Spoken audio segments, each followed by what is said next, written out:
साधु समाज, आदरणीय धर्म प्रेमी सज्जनों, माताओं, बंधुता, प्यारे बच्चों, अभी हम लोग परमाराध्य गुरुदेव के प्रवचन का पाठ सुन रहे थे। प्रवचन में प्रसंग आया आत्मवद सर्वभूतेषु। ये सच्चे भक्तों का लक्षण है। क्या लक्षण है? सभी प्राणियों में अपनी आत्मा का दर्शन करना, यानी सभी जीव को अपने ही समान समझना। जो सच्चे भक्त होते हैं वो सभी जीवों में एक ही आत्मा का, एक ही परमात्मा का दर्शन करते हैं। यह पूरा श्लोक इस प्रकार है, मातृवत परदायेषु परद्रव्येषु लोष्टवत् आत्मवत् सर्वभूतेषु यह पश्यति सः पंडितः। आप मातृवत परदायेषु, अर्थात जो व्यक्ति पराई स्त्री को माता के समान समझता है, पराये धन को मिट्टी के ढेले के समान समझता है और सभी जीवों में एक ही आत्मा का दर्शन करता है, वही वास्तव में पंडित है, ज्ञानी है। यही भक्त का भी लक्षण है। सभी जीवों को समान समझना, अपने समान सभी जीवों से प्रेम करना। जो सच्चे भक्त होते हैं वे कैसे होते हैं? वे अहंकार रहित होते हैं, वे सरल और विनम्र होते हैं, वे दयालु होते हैं, उनमें सेवा का भाव भी होता है। यह सच्चे भक्त का लक्षण। यदि हृदय में दया भाव नहीं है, सरलता विनम्रता नहीं है, वो भक्त हो ही नहीं सकता। नानक साहब ने भक्तों के लिए कहा, नानक नन्हा होए रहो जैसे नन्ही दूब, बड़े बड़े बिरखी गिर गए, दूब खूब की खूब। आंधी आती है, बहुत कुछ तहस नहस हो जाता है। क्या तहस नहस हो जाता है? बड़े बड़े वृक्ष गिर जाते हैं, लेकिन क्या मैदान में जो दूब घास जमी रहती है, उस आंधी से उसका कुछ बिगड़ता है? बड़े बड़े वृक्ष गिर गए, लेकिन दूब खूब की खूब। जो छोटा है, दूब है, घास है, उसका कुछ नहीं बिगड़ता है। जो सीना तान के खड़ा हुआ है, उसका सब कुछ बिगड़ जाता है। मतलब क्या है?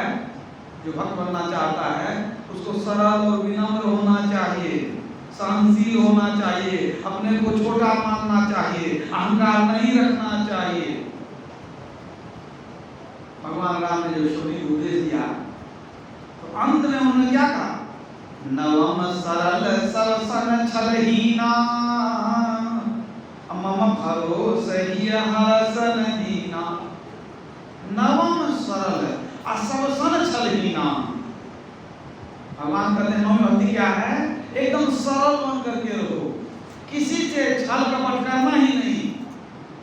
जो सरल व्यक्ति होता है वही सम्मानित होता है।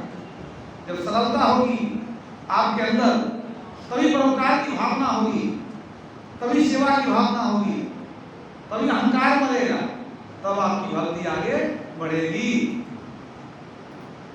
इसलिए व्यक्ति में विनम्रता, सरलता बहुत आवश्यक है। खास करके जो ईश्वर को पाना चाहते हैं, ऐसे ही व्यक्ति का मन धीरे धीरे पूरा निर्मल हो जाता है, पवित्र हो जाता है। जब तक अहंकार है, जब तक खटविकार है, तब तक मन पवित्र होगा कहां से? लगभग 500 वर्ष पहले की बात है। दक्षिण भारत के कर्नाटक में एक किसी शहर में बहुत अमीर आदमी था। उसका नाम था श्रीनिवास नायक, ब्राह्मण था, लेकिन बहुत अमीर था। हीरे जवाहरात का कारोबार था उसका, सोना हीरा आदि खरीद बिक्री करता था, बहुत बड़ा व्यापार था, बहुत धनी। लेकिन धन बढ़ता है तो लोभ भी बढ़ जाता है और अहंकार भी आ जाता है। वो भी वैसा ही था, धन की कोई कमी नहीं थी श्रीनिवास नायक को, लेकिन कभी दान पुण्य नहीं करता था, बिल्कुल नहीं। अहंकार नहीं था। एक बार संयोग से एक कोई गरीब ब्राह्मण था, उसको अपनी पुत्री का विवाह करना था। वो चला गया सेठ जी के पास, जाके मिला, विनती किया कि बहुत गरीब आदमी है, पुत्री का विवाह करना है, कुछ आर्थिक मदद कर दीजिए हमको। अभी तो महाकंजूस आदमी था, लोभी आदमी, किसी को कुछ देने वाला नहीं। और वहाँ कई लोग बैठे थे जिस समय गरीब आदमी आया था निवेदन करने के लिए। ये गरीब ब्राह्मण, ये भी ब्राह्मण ही था, श्रीनिवास नायक भी ब्राह्मण, ये भी ब्राह्मण था। अब इसने सोचा इतने लोगों के बीच में कैसे डांट के भगा देंगे कि कुछ नहीं देंगे। कहा अभी बहुत व्यस्त है, कल आना, जाओ, तो डाल दिया। वो गरीब ब्राह्मण चला गया। दूसरे दिन फिर आया, दूसरे दिन उनको फिर से कहते हैं मैं बहुत व्यस्त हूँ, आज भी समय नहीं है, कल आना। फिर उनको डाल दिया। वो गरीब आदमी फिर चला गया। तीसरे दिन फिर आया, फिर उसी तरह डांट के भगा दिया, जाओ फिर दूसरे दिन आना कभी, अभी समय नहीं है। अब तो ये रोज का कार्यक्रम बन गया। वो गरीब आदमी रोज जाता, हाथ जोड़ करके कहता है कुछ मदद कर दीजिए, और वो कहता कल आना, चाहे परसों आना, अभी हमको समय नहीं है, बहुत व्यस्त है, कहकर टाल दिया। आपको सुनकर आश्चर्य होगा कि क्रम से लगभग 6 महीने तक वो गरीब आदमी जाता है।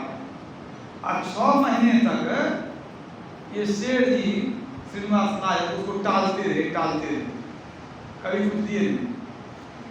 जब 6 महीना पूरा हो गया, लगभग 6 महीना होने को आया, और फिर ब्राह्मण आ गया मांगने, तो सेठ जी को लगा कि हमको पीछा छोड़ने वाला आदमी नहीं है, रोज डांट के भगाते हैं, रोज आ जाता है। क्या किया, उसके यहाँ एक थैली में खोटा सिक्का रखा हुआ था। खोटा सिक्का जो नहीं चलता है, खराब सिक्का रखा हुआ था, ला करके थैली उसके पास पटक दिया। सेठ कहता देखो कुछ काम का चीज है तो चुन लो इसमें से। और जो ब्राह्मण जब खोल के देखता है खोटा सिक्का, छोड़ के बेचारा वही प्रणाम करके चल दिया वहां से। लेके क्या करेंगे, चलेगा ही नहीं तो खोटा सिक्का क्या कमाएगा। लेकिन वो ब्राह्मण में पीछा छोड़ने वाला नहीं था। तो देख लिया खोटा सिक्का दिया तो छोड़ के चल दिया, और वहां चला गया। इनको पता लग गया कि सेठ जी का घर कहाँ है। उसके घर पर चला गया, और सेठानी जो थी, वो ब्राह्मणी जो थी सेठानी, उनसे मिल लिया। और मिल करके अपना सब दुख सुना दिया कि देखिए हम बहुत गरीब हैं, बेटी का शादी करना, थोड़ी सी मदद कर देते, हम गरीब आदमी के पास क्या जाएंगे, हम सोचे कि इतने अमीर व्यक्ति हैं कुछ मदद करेंगे।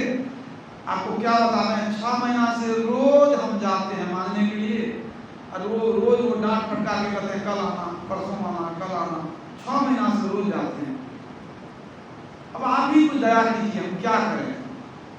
ये सुन करके सेनानी को बड़ा दुख हुआ कि गरीब आदमी, ये भी ब्राह्मण है, 6 महीने से आता है, कभी कुछ दिए नहीं। इतना दुख हुआ उनके मन में कि मन में हुआ कि नहीं 6 महीना से कष्ट उठाया, कुछ दे करके भार हल्का कर लेना चाहिए। हमको मौका है इस घाव को भरने का, कि संजोग है कि मेरे पास आ गया, कुछ दे ही देते हैं। सेठानी क्या की, अपना कनफूल, सोने में हीरा जड़ा हुआ कनफूल लेकर आई। लीजिए ब्राह्मण देवता, अपना काम कर लीजिए, ले लीजिए। दे करके खुश हो गई कि हमारे पति ने बहुत कष्ट दिया, ये पश्चाताप सब हम दे दिया, हमारा भार हल्का हो गया। दे करके अपना सेठानी खुश हो गई। ब्राह्मण देवता क्या करते हैं, वो हीरा जड़ित कनफूल लेकर के चले गए उसी सेठ के यहाँ, क्योंकि हीरा जवाहर का दुकान था ना। कहते हैं सेठ जी का फिर आ गया, दिए थे तुमको पोटली, कहा नहीं पोटली के लिए आप मांगने नहीं आए, अब तो हम कुछ देने आए हैं, आपको बेचने आए हैं, हमारे पास जेवर है। कहा दिखाओ क्या है। कनफूल जैसे दिया, इसका माथा ठनका, ये तुम्हारे पत्नी का पहचान गया, ये कैसे हो गए। अब अंदर में पूरा क्रोध आ गया कि कहाँ से लाया, चुरा के लाया कि पत्नी दी है। बहुत थल मच गया।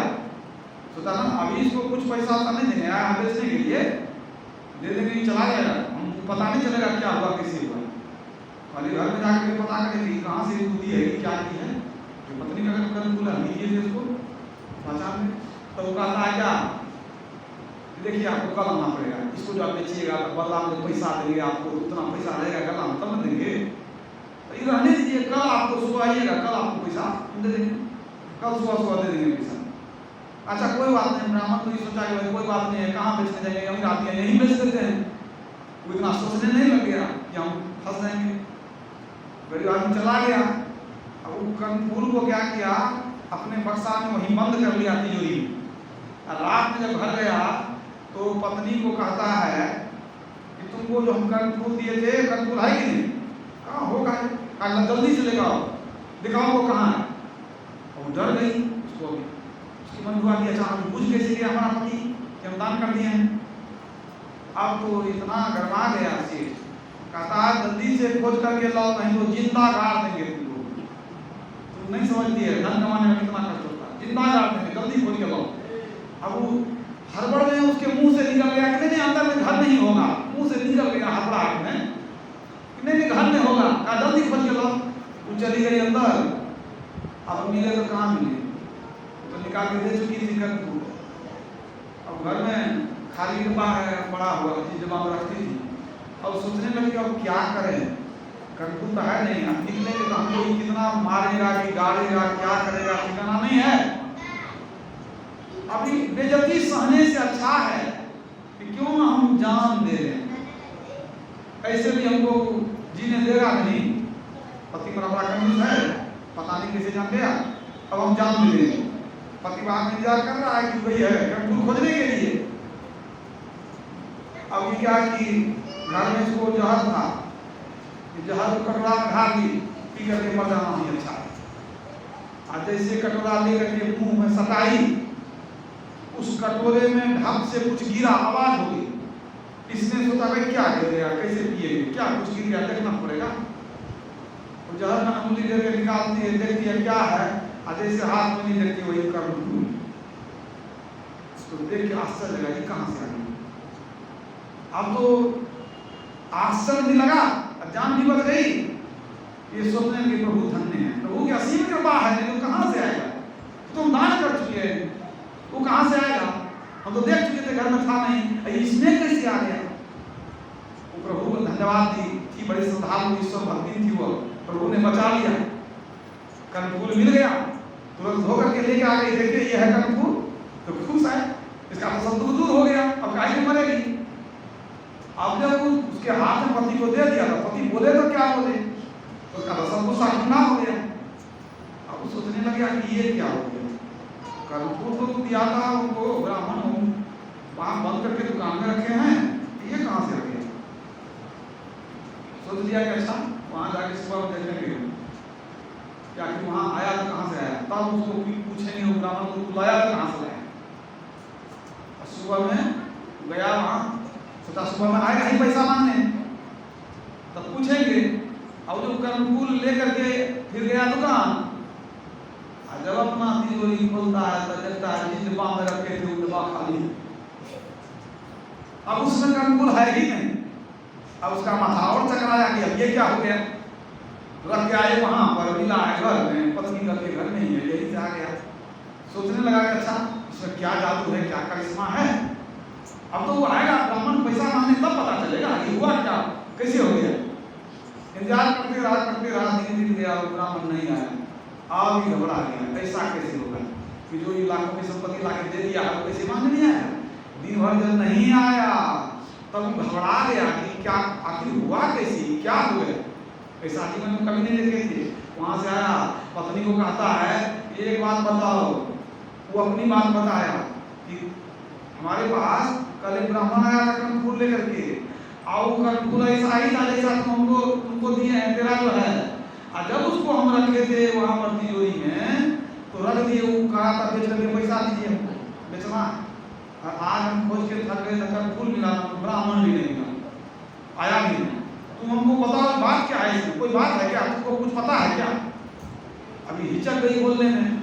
अब जब बहुत आग्रह करने लगा, नहीं हमको सच सच बताओ क्या बात है, हमने बहुत आग्रह किया तो पत्नी सब बात बोल गई कि 6 महीना से इस ब्राह्मण को आप जो है डांटते थे, फटकारते थे, कल आना, वो हमारे पास कल सही में आया, आपका ये कल आना मेरे पास कल आया था, आपके करतूत को देख करके हमको बड़ा दुख हुआ। एक ब्राह्मण 6 महीना कष्ट उठाया, आपने कुछ नहीं दिया, फूटी कोड़ी नहीं दिया, और दिया भी तो खोटा सिक्का का थैला दिया, कोई काम का नहीं। तब हम उनको कान का फूल जो है अपना हम निकाल कर दे दिए, हम अब जो होगा देखा जाएगा। और संजोग देखिए वो लेकर के चला गया आप ही के दुकान पर बेचने के लिए, और आप पहचान गए। और जब आप आए थे कि हमको कल फूल दिखाओ कहाँ है तेरा, तो हम बहुत घबराए। हम सोच लिए कि आप तो वैसे भी जीने नहीं दीजिएगा, हमारा तो जीवन नरक बना दीजिएगा, कहीं जहर खा लें। लेकिन क्या बता दें, जैसे जहर हम मुंह में लगाए, जैसे हम जहर को मुंह से लगाए वैसे ढक से गिर गया। अब तब हम निकालते हैं वही कर फूल। अब दोनों पति पत्नी सोच में पड़ गया, और दोनों बैठ करके विचार करने लगे कि ये हुआ तो क्या हुआ। अब दोनों को विश्वास हो गया कि वो ब्राह्मण कोई आदमी नहीं था, वो आदमी रहता तो फिर पैसा नहीं आता कि नहीं आता। तो दोनों को विश्वास हो गया कि भगवान ही हम लोगों को सुधारने के लिए, सही रास्ता दिखाने के लिए, दान की आदत लगाने के लिए, हम तो कंजूस थे, खाली जमा करते थे, किसी को कुछ देते नहीं थे। भगवान ब्राह्मण का वेश बना करके हमारे पास कुछ मांगने के लिए आए थे। वो प्रभु थे, भगवान थे, ऐसा चमत्कार हो नहीं सकता है। इस बात से ऐसा झटका लगा सेठ जी को कि बेचारे सेठ जी पश्चाताप करने लगे, बैठ करके रोने लगे, हे प्रभु आप 6 महीना तक हमारे पास आए, आपको हम पहचाने नहीं, आपको हमने कितनी गालियां दी, डांट फटकार हमने किया, कितना कष्ट दिया, लेकिन आप हमको रास्ते पर लाने के लिए, सुधारने के लिए कष्ट उठा रहे थे। प्रभु हमको क्षमा कर दिया जाए।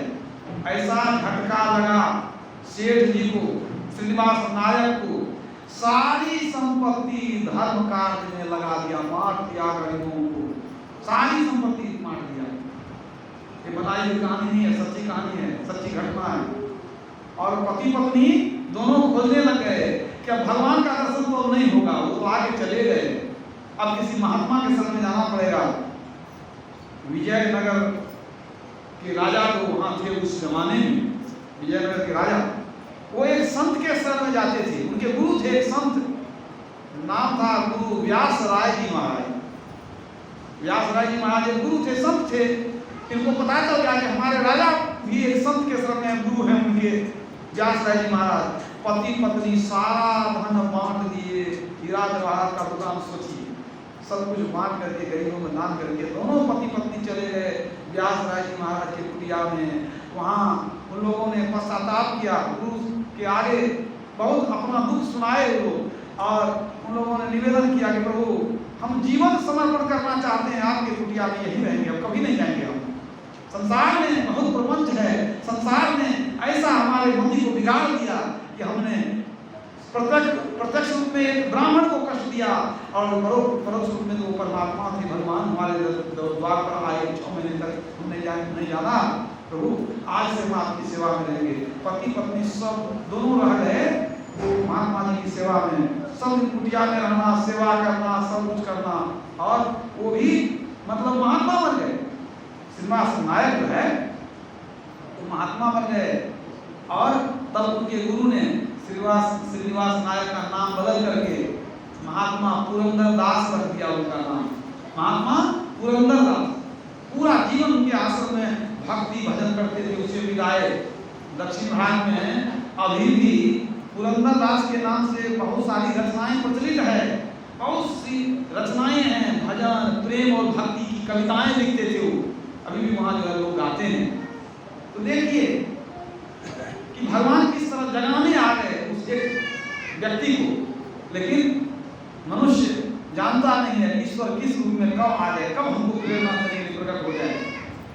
तो श्रीनिवास नायक संत के शरण में आ गए, महात्मा बन गए, उसका उद्धार हो गया उद्धार। लेकिन कथा से क्या प्रेरणा मिलती है? तुलसी इस संसार में सबसे मिलिए धाय, न जाने किस रूप में नारायण मिल जाए। कौन किस रूप में कब आ गए? जिनको आप भिखारी समझते हो सकता है कोई महान संत, जिनको आप कुछ और समझते हैं, दरिद्र समझते हैं, क्या ठिकाना वो कोई भगवान का रूप हो, कोई ठिकाना नहीं है।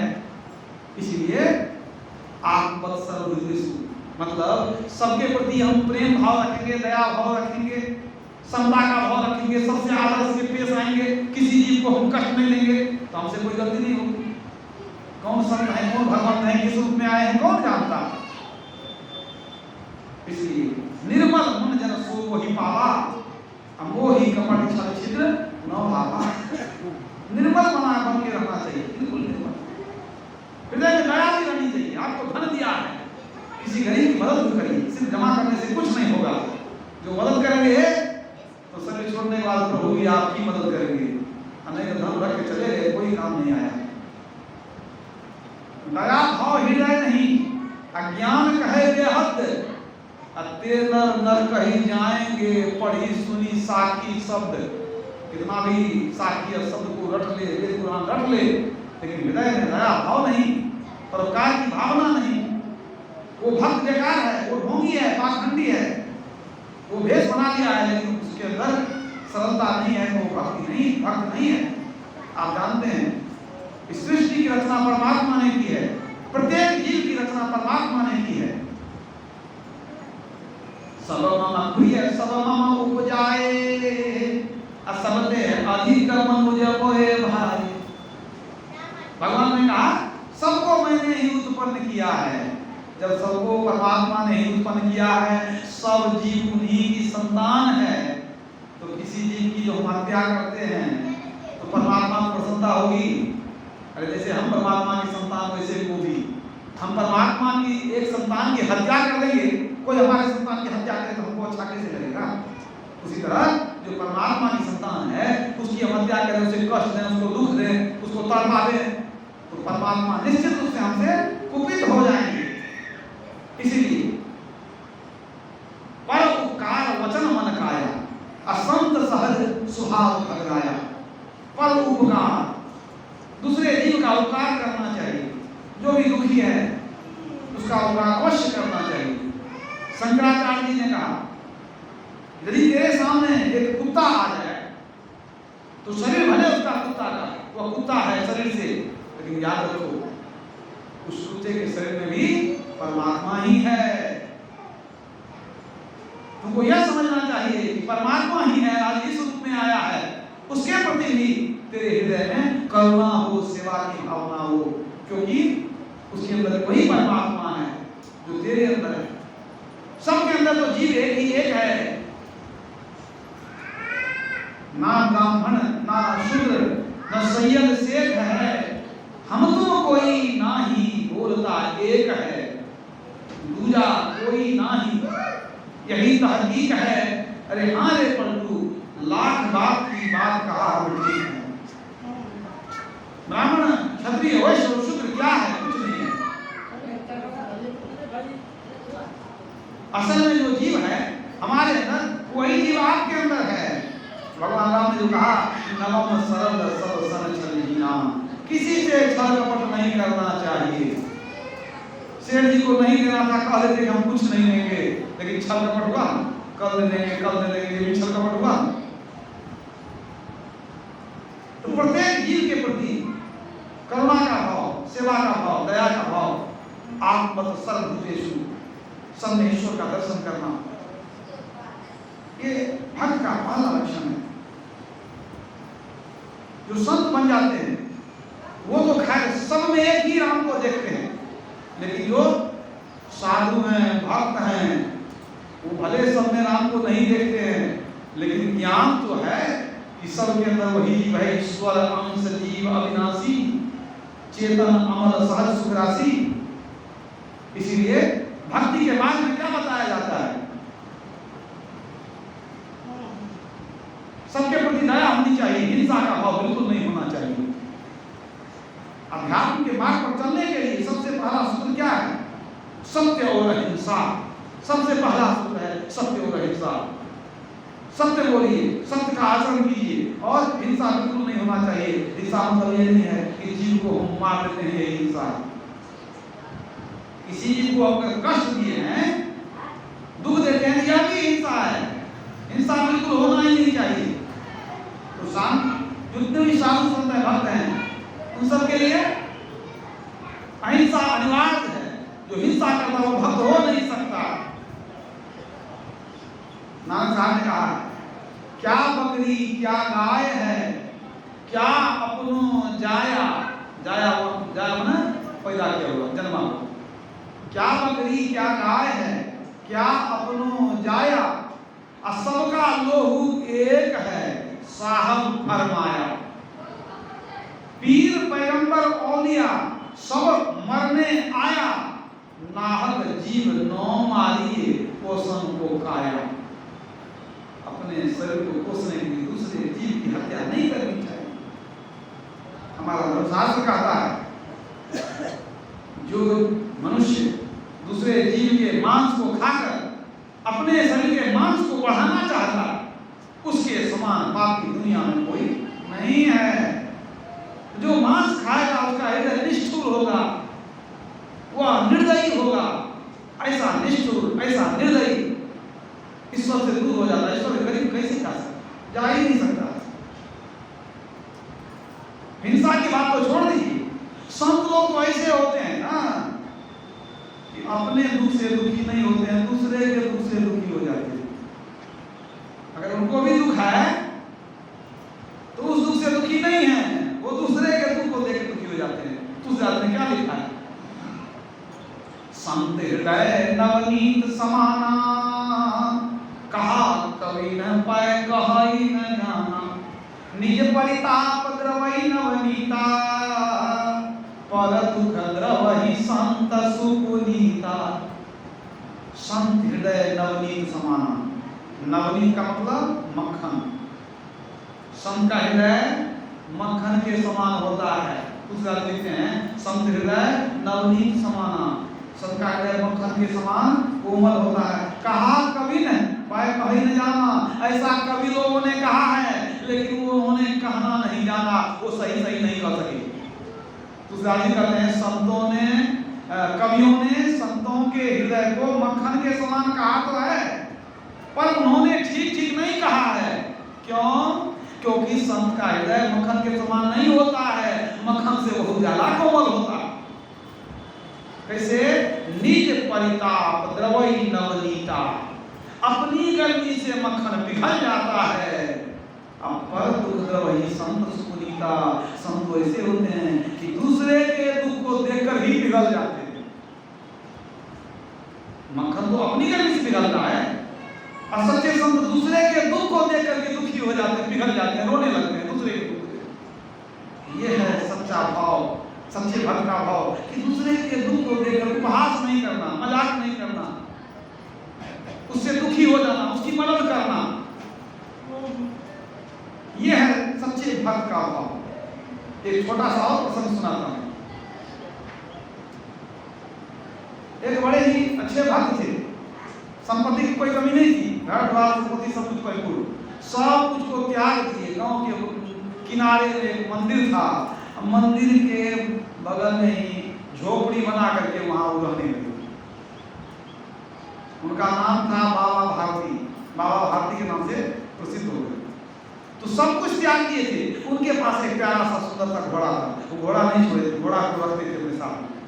वो झोपड़ी में रहते थे, अब घोड़ा पर भी चढ़ करके कभी चले गए कहीं घूमने फिरने, तो वो रहते थे जंगल के किनारे, घोड़ा पर चढ़ते थे। और घोड़ा बड़ा सुंदर, बहुत ही उत्तम नस्ल का घोड़ा, बहुत ही श्रेष्ठ कोटि का घोड़ा था। वो उनका समय बीतता था भक्ति भजन करना, अपना फल मूल लाना, खाना पीना, और शाम के समय घोड़े पर चल करके वो टहलते थे बहुत दूर तक, मैंने 2-4-5 मिनट घूम करके आते थे। घोड़ा से बड़ा प्यार था, घोड़ा भी उनको खूब पहचानता था, तो मैं बड़ा प्यार। वो कहते थे कि जैसे माँ अपने बच्चे को देखकर खुश होती है, हम इस घोड़े को देखकर खुश हो जाते हैं। बहुत प्यार करते थे, हमेशा सहलाते थे, उससे बड़ा प्रेम था। अब उस घोड़े की ख्याति, उसकी सुंदरता, उसकी चाल, उसकी नस्ल दूर दूर तक उसका नाम फैल गया था घोड़े का। उसी जमाने में एक बड़ा भयंकर डकैत था, डाकू खड़ग सिंह। उसको भी पता चला कि हम लोगों के पास एक से घोड़ा, हम लोग डकैती करने जाते हैं। अब बाबा भारती के पास सुनते ही बड़ा सुंदर घोड़ा है, एक बार चल के देखेंगे। वो आ गया डाकू खड़क सिंह उनके पास आ गया तो बाबा पूछते हैं, बाबा हाथी कहो खड़क सिंह क्या समाचार है, कैसे आना हुआ? आपके घोड़े का बहुत नाम सुने तो आ गए हम भी दर्शन करने के लिए। जाके छू करके देखा आपने पास एकदम क्या शानदार घोड़ा है। देख लो घोड़ा को, तो देख लिया। देख करके कहता है कि ऐसे देखने से पता चलेगा घोड़ा कैसा है। आप जब कम से कम आप ही सवारी करिए, कम से कम घोड़ा को जब आप उस पर बैठिएगा और घोड़ा जब चलेगा तब न पता चलेगा कैसा घोड़ा है। आप चढ़ के दिखाइए ना। अच्छा तू देखना चाहता है हमारा घोड़ा कैसा है, दिखाते हैं। उस पर बैठ गए, घोड़ा को जब खोले, घोड़ा हवा से बात करने लग गया। तुरंत एक फेरा दे करके घूम करके बाबा भारती आ गए। कहा कैसा लगा? कहा बहुत बढ़िया लगा। अब बाबा तो घोड़ा बांध दिए अपना, फिर लग गए काम में। आई मन मन सोचता है कि बाबा को इतना बढ़िया घोड़ा का कौन काम है? ये काम तो हमारा है कि रात दिन हम घोड़ा लेकर के कहाँ से कहाँ जाते हैं। कहा बाबा घोड़ा क्या कीजिएगा? कहा क्या करेंगे? और काम से कह रहा है घोड़ा के नाम जी नहीं सकते हैं। बोल कह रहा हूँ क्या सोचता है घोड़ा देंगे? घोड़ा के वाले नहीं है। कहना वही पूछ रहे थे कि नहीं दे देते तो हमारा काम आ जाता है। यहाँ तो कोई काम है नहीं, हम सेवा करते हैं। कहना नहीं घोड़ा नहीं देंगे हम। महात्मा जी ने कह दिया। कहा ठीक है। चला गया खड़क सिंह। अब जाते जाते कहता है क्या उधर से दूर चला गया। कहता बाबा तो जान लीजिए घोड़ा आपके पास रहने नहीं देंगे हम। कहा चला गया। कहा चला गया। बाबा के मन में दुख हो गया। डकैत है, बदमाश है, क्या ठिकाना है, क्या करेगा? बाबा डर गए। इतना प्यारा घोड़ा है, हमारे एक आवाज में दौड़ जाता है। मन में डर समा गया। अब घोड़ा को राम तक मारने लगे, आगे में सुनने लगे, देखेंगे कोई आएगा तो पता तो चलेगा। होते होते समय बीतने लग गया, कोई नहीं आया। घोड़ा बहुत देखभाल करते थे और जो आता था भक्त लोग भी पूछता था कि बाबा घोड़ा है तो कहीं लेके चला जाएगा, तो लोग का ध्यान रहता था घोड़े पर। अब बात आई गई हो गई, महीना 2 महीना 4 महीना 6 महीना गुजर गया। और जो है डकैत डाकू खड़क सिंह वो आया नहीं, कभी कुछ कहा नहीं। बाबा भी सोचे वैसे कह दिया होगा, वैसे कुछ करेगा तो। बाबा भी धीरे धीरे भूल गए कहा था। एक दिन इसी तरह अपना जो करना था दिन भर का दिनचर्या कर लिए। और शाम के समय जो अपना पूजा पाठ करते थे, भक्ति भजन करते थे, उसके पहले सोचे एक बार घोड़ा से घुमाते हैं। निकले घोड़ा पर सवारी कर से निकले घूमने के लिए। जब निकले तो एक जगह पेड़ के नजदीक में कोई बैठ करके करा रहा लग रहा था, कोई रोगी है करा रहा था। आवाज दिया कि बाबा बाबा थोड़ा घोड़ा को ये सिर किए। तो कहता है क्या कि बाबा हम अपाहिज हैं, हमको कुछ दूर पहुंचा दीजिएगा, हम चल नहीं पाते। बाबा कहे कहाँ जाएगा तू? कहा आगे 3 किलोमीटर का। 3 किलोमीटर में क्या है? कहा वहाँ एक गाँव है ना, रामा वाला नाम है गाँव का, वहीं जाएंगे, पहुंचा दीजिएगा। तो बाबा पूछते हैं तू गाँव में तू जाके क्या करेगा? तुमको तो कभी देखे नहीं वहाँ, तू रामा वाला गाँव जाके क्या करेगा? कहा वहाँ एक वैद्य है, नाम है दुर्गादास। समझे? कहा हम दुर्गादास जानते हैं। कहा वो हमारा भाई लगता है, हम बीमार हैं, जाते उसी के यहाँ रहेंगे। हमारा भाई लगता है दुर्गादास, वैद्य है, इलाज भी करेंगे उसी के यहाँ। बाबा को दया आ गई कि अब शाम का समय है, बेचारा चल नहीं पाता है, मर जाएगा, बीमार आदमी है। उसको पकड़ करके किसी तरह घोड़ा को चढ़ा दिए। कहते थे चलो हम पहुँचा देंगे। उसको बैठा दिए घोड़ा पर, अपना लगाम पकड़ के धीरे धीरे चलने लग गए। कुछ दूर तो चला घोड़ा। इसके बाद क्या हुआ? वो था कौन? डाकू खड़क सिंह। वो अपाहिज बन करके करा रहा था, कम्बल ओढ़ के बैठा था, पता चला नहीं। अब भेष भी थोड़ा बदल गया था, दाढ़ी भी बढ़ा दिया था, वो बदल गया, क्या पता चलेगा? शाम का समय अचानक क्या किया? तो बाबा तो पैदल चल रहे थे, उनके हाथ से लगाम खींच लिया, वो बैठा ऊपर और घोड़े को अपने लाख से मारा और तुरंत हवा से बात करने लग गया। अरे बाबा देखते रहे ये क्या हो गया? ये तो अपाहिज था, लग रहा था ये क्या हो गया? तो कहता बाबा हमको पहचाना नहीं, हम हैं डाकू खड़क सिंह। अब तो बाबा तो बहुत दुख में पड़ गए कि कैसा आदमी है। हम इसको विकलांग समझ के इसको हम मदद किए। अब जो भागने लग गया बाबा आवाज देते अरे बात सुन लो, थोड़ा रुको, हमारी बात सुन लो। कहा बाबा क्या सुनाइएगा? कहा हमारी प्रार्थना सुन लो तुम। कहा नहीं बाबा, लेकिन घोड़ा नहीं देंगे हम, और कुछ कहिएगा सुन लेंगे, घोड़ा लेकिन नहीं देंगे। कहा घोड़ा नहीं देना, ये बात तो सुन लो। घोड़ा ऐसे तेरा हिला, हम भूल गए घोड़ा को, घोड़ा तेरा बात तो सुन लो। तो रुक गया वो। कहता एक बिंदी हमारी बात मानोगे? कहा नहीं हम सुन लेंगे, खाली घोड़ा नहीं देंगे और तो कहिएगा सुन लेंगे। कहा देखो जाते हो जाओ, लेकिन ये घटना किसी को कहना नहीं। ये जो घटना हुई है ना, किसी को नहीं कहना। तो कहता है बाबा जब घोड़ा आपसे ले ही लिए, तब आपको कहने नहीं कहने से आपको क्या फर्क पड़ेगा? जो कहा किसी को नहीं कहना, कहा ठीक है नहीं कहेंगे। अभी सोचने लगता है बाबा क्यों कहेगी किसी को नहीं कहना? अरे लोग जानेगा तो हमारी ही बदनामी है, बाबा को तो कोई हानि नहीं है। तब कहता अच्छा बाबा क्यों कहे आप किसी को नहीं कहना? बाबा कहते हैं सुनो, इस दुनिया में बहुत दुखी लाचार आदमी होता है। अगर ये घटना तुम सबको बताते फिरेगा, बता देगा, आज से कोई व्यक्ति किसी दुखी लाचार का मदद नहीं करेगा। सोचेगा मदद करेंगे कौन ठिकाना है इसका, हम ही को हानि पहुंचा दे। तो मरते छोड़ देगा, लोग किसी को मदद नहीं करेगा, सहारा नहीं देगा, इसलिए तो किसी को नहीं कहना। काचा हुआ किसी को नहीं कहेंगे। घोड़ा लेके चला गया। बाबा बिल्कुल भूल गए, वहां से आ गए। दुखी तो थे, बड़ा बढ़िया से पाले थे घोड़ा। अपना हाथ पैर धो करके भक्ति भजन करने चले गए। डॉक्टर भरत सिंह घोड़ा लेकर के अपने घर गया। और वहां घर में रात में जब सोने गया तो चैन नहीं आ रहा। ये सोच रहा था कि एक महात्मा इतना सुंदर घोड़ा जिसका जोड़ कहीं दुनिया में नहीं है, हम थक करके धोखा से उनको ले लिए और देखे कि भूल गए। ठीक है हम भूल गए घोड़ा को, और उनको घोड़े की चिंता नहीं है। चिंता ये है कि किसी गरीब की कोई मदद नहीं करेगा, दुखी आदमी को कोई सहारा नहीं देगा, इसलिए किसी को नहीं कहना। ये भावना, ये उत्तम भावना किसी मनुष्य की नहीं हो सकती है। ये मनुष्य नहीं, ये देवता है, ये साधारण व्यक्ति नहीं है। ये मनुष्य के शरीर में अवश्य देवता है कि अपने जीवन को परोपकार में लगा दिया, सब कुछ चला गया, बड़ा चला गया जो था उनके पास संपत्ति, फिर भी चाहते परोपकार होते रहे। परोपकार वचन मन काया, असंत सहज स्वभाव खगड़ाया। उसको चैन नहीं मिली, पश्चाताप करने लग गया कि नहीं इतना जीवन में हम पाप किए हैं, लेकिन महात्मा जी को हमको दुख नहीं देना चाहिए। ये महात्मा नहीं, ये भगवान है, ये ईश्वर है।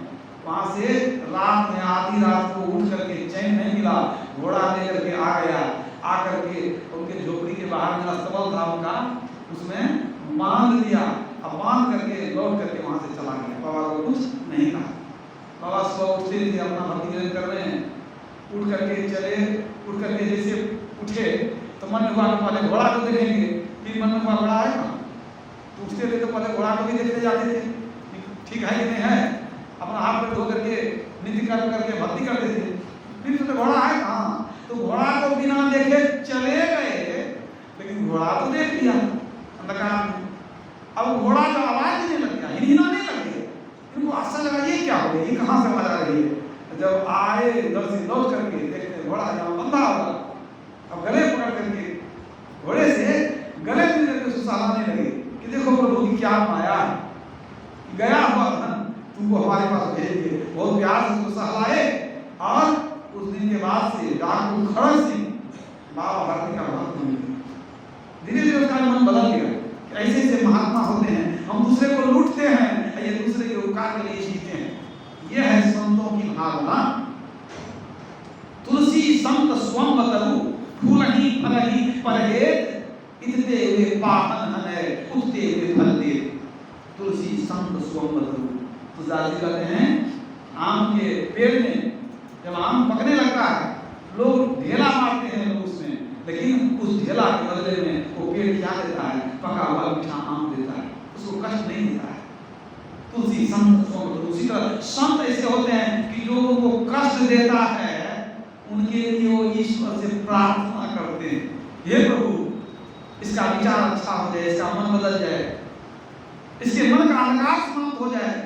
मतलब जो अपकार करते हैं संत उनका भी उपकार करते हैं। तो तुम्हारे क्या कहा, जो चाहो उद्धार को तो बनो संत संतान। अगर हम अपना उद्धार चाहते हैं, हमको संत संतान बनना पड़ेगा। तो संत बातें बनेंगे, लेकिन संत संतान बनेंगे कैसे? असंतों के थोड़ा गुण को अपनाएंगे तब ना। वो वो अपना सब कुछ लुटा देते हैं परोपकार में। आप सब कुछ मत लुटाइए, कम से कम दया भाव तो रखिए, कम से कम सेवा का भाव तो रखिए, जीव के प्रति समर्पण की भावना भी तो रखिए। तब भक्ति आपकी बढ़ेगी, तब आप संत का संतान बनेंगे, तब आप ईश्वर के करीब जाएंगे। इसलिए हम लोगों को सतत ध्यान रखना चाहिए कि प्रत्येक जीव के अंदर ईश्वर का वासा है। सबके प्रति सेवा की भावना, करुणा की भावना रखनी चाहिए, तभी हमारी भक्ति में उत्थान होगा। बोलिए प्रेम से श्री सद्गुरु महाराज।